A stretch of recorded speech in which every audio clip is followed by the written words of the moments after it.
Mary DeBono here.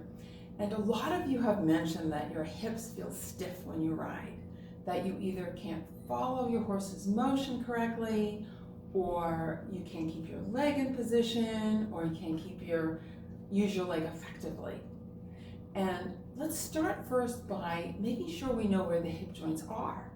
And we may intellectually know where they are, but really having a feel for how to identify movement in the hip joint is really important, because that will help our brain coordinate our movement better and make our life easier, and we'll ride better.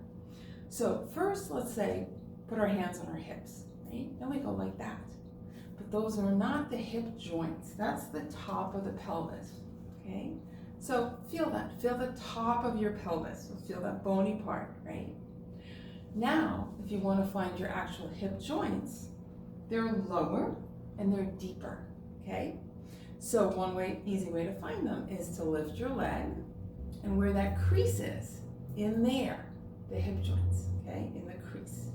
Right, you can move your leg around, and you can actually feel, if you put your hand on the side, you'll feel this bump, what they call the greater trochanter. It's the outside of the femur or thigh bone, and you'll feel it move, you'll feel it rotate.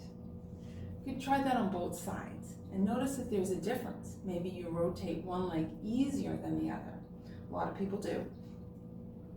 So, but now let's jump to something else. Go ahead and put your hands in the position we say hands on your hips. And like this guy, if I did that and then asked him to turn from that part, right? His whole body would turn and the legs would come along because they're attached. Now you can do the same thing. Put your hands on the top of your pelvis and just rotate. Okay? And your leg kind of just falls along a little bit.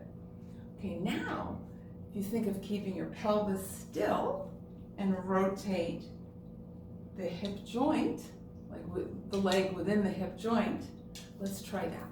So hands on top of the pelvis, and we're going to stub out an imaginary cigarette while keeping the pelvis more or less still. Okay? So try that, and try it on both sides. Really get a sense of that, and then let me know how it felt for you. Was one side easier than the other? Did you have a better sense of where your hip joints are? And we're going to build on this and really help you to have very well coordinated, organized lower back, pelvis, and hips, so you can ride your horse effectively. Thank you so much for joining me with this Move with Mary moment, and I'll see you at the next video. Bye for now.